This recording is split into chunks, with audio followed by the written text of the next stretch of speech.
کے اندر آپ کو ایک مرتبہ پھر خوش آمدید کہتے ہیں، اور ہم بات کریں گے آج جو مقبوضہ کشمیر میں محمد اشرف خان صحرائی صاحب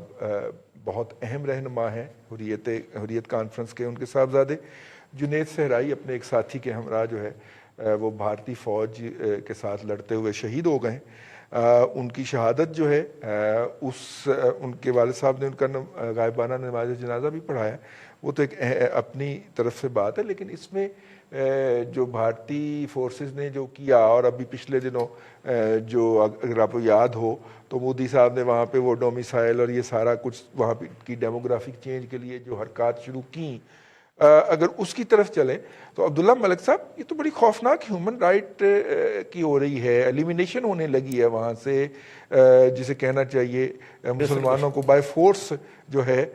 وہ میجورٹی کو مائنورٹی میں بدلنے لگے۔ ارے صاحب بہت اچھی بات ہے کہ آپ نے ایک اہم موضوع کی طرف ہمیشہ کی طرح بات کی ہے۔ سب سے پہلے تو ہم پورا پینل اسرائیل صاحب کی شہادت پر ان کے فیملی کے ساتھ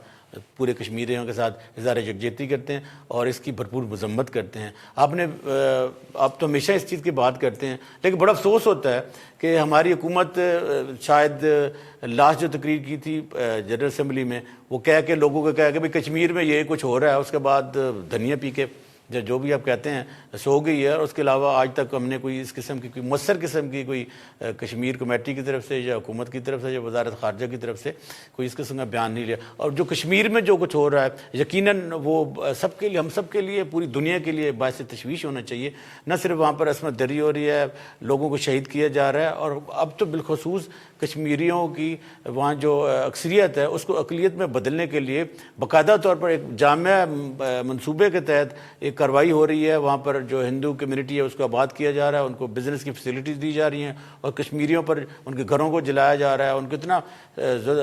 دبایا جا رہا ہے کہ ان کی آواز دبتی جا رہی ہے۔ اور جہاں پوری دنیا کیا ان کا تو اتنا مسئلہ نہیں ہے، ہمارا مسئلہ ضرور ہے کہ جب ہم کہتے ہیں کہ کشمیر ہماری شاہ رگ ہے اور ہماری جو تکمیل پاکستان ہے کا مقصد ہی اس وقت تک مکمل نہیں ہوتا جب تک کہ کشمیر کو ہم آزاد کرا لیں۔ ہمارے یہ سلوگن ہے، اب یہ صرف میرا خیال ہے سلوگن کی حد تک نظر آ رہے ہیں، کیونکہ جتنا سلوگن بھی نہیں ہے، نہیں وہ بھی نظر نہیں آ رہے، اور جتنا کہ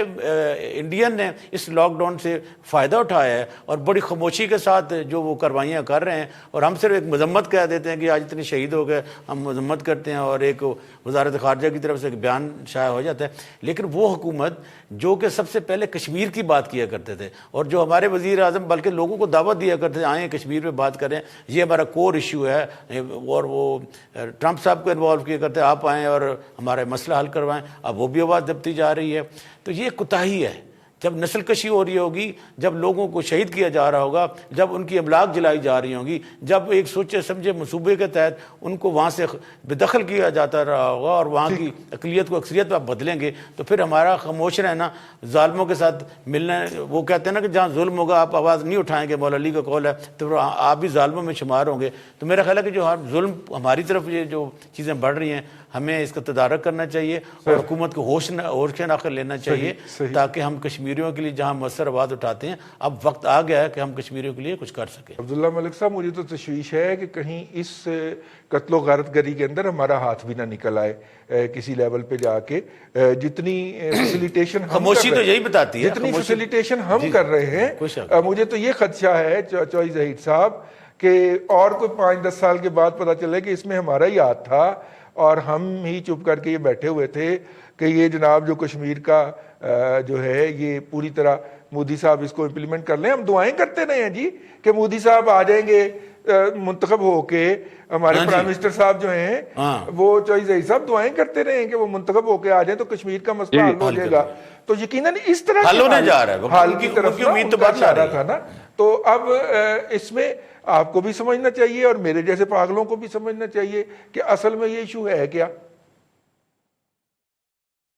دیکھیں رضوان صاحب بڑی اچھی بات کی ہے آپ نے اور صحیح پوائنٹ آؤٹ کیا ہے۔ دیکھیں کہنا بڑا آسان ہے اور اس میں کوئی بعید نہیں ہے کہ ہمارا ہاتھ ہی ڈکلیئرڈ ہو جائے، اور جیسے پاسٹ میں بھی دیکھا گیا ہے ہمارا ہاتھ ڈکلیئرڈ ہوا ہے،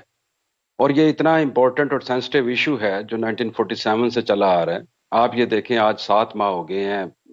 پورا لاک ڈاؤن کیے ہوئے کشمیر کو، اور جب سے یہ کووڈ-19 آیا ہے اس وقت سے 2 ماہ ہو چکے ہیں۔ لیکن جس طریقے سے انڈیا جو اپنی منمانی کر رہا ہے اس میں کامیاب ہو رہا ہے، چاہے وہ کانسٹیٹیوشنل ٹیررزم امینڈمنٹس ہوں جس میں ڈومیسائل کا چینج ہونا، اور جو میجورٹی میں جو ڈیموگرافک چینج کرنے جا رہے ہیں،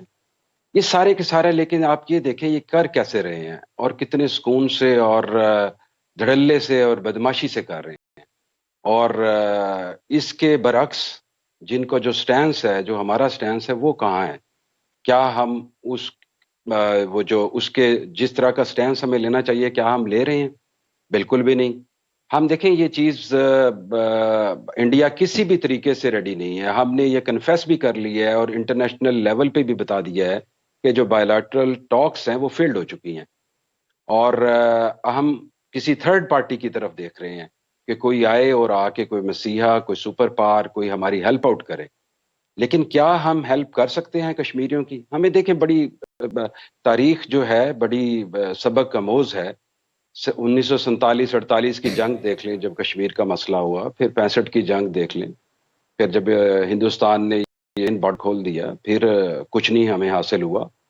پھر اس کے بعد آپ دیکھ لیں کارگل کی جنگ میں دیکھ لیں، ہم گھس کے جا کے بیٹھ گئے تھے لیکن پھر بھی انڈیا نے ہمیں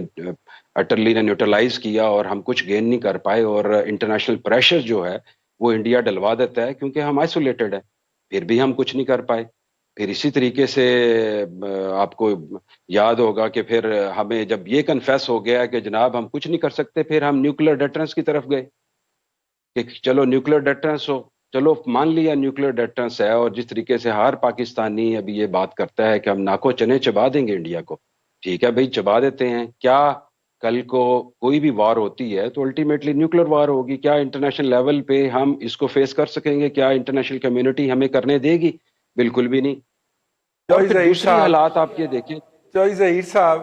آپ دیکھیں کتنی جی جیدار قوم ہے. آپ نے ابھی اوپن کیا ہے اور کس طرح کرونا کی اس نے ایسی تیسی پھیری ہے جا کے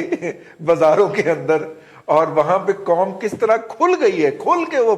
ٹوٹ کے پڑی ہے. میں آج ایک جگہ پہ گیا ہوں، دکان چھوٹی سی تھی اور اس میں بیٹھنے کے لیے کچھ 6